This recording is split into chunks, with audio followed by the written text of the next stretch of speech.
Are you looking to restore the default font settings in Gmail on your PC after a recent update? You're in the right place. Let's walk through the simple steps to get your email appearance back to its original style. First, open your web browser and navigate to gmail.com. Log into your account if you haven't already.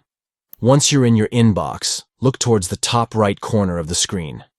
You'll see a gear icon, which represents the settings menu. Click on that gear icon to reveal a drop-down menu.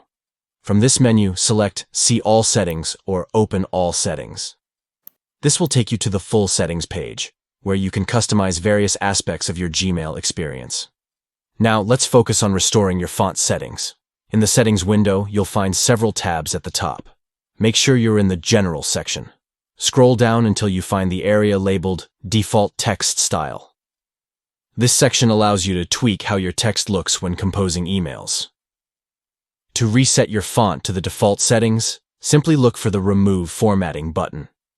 Clicking this will strip away any extra formatting you've applied in your emails, bringing it back to the standard font style that Gmail originally provides. And there you have it. You've successfully restored the default font settings in Gmail on your PC. Now your emails will look exactly as they did when you first started using Gmail. If you found this video helpful, don't forget to like and subscribe for more tips and tricks.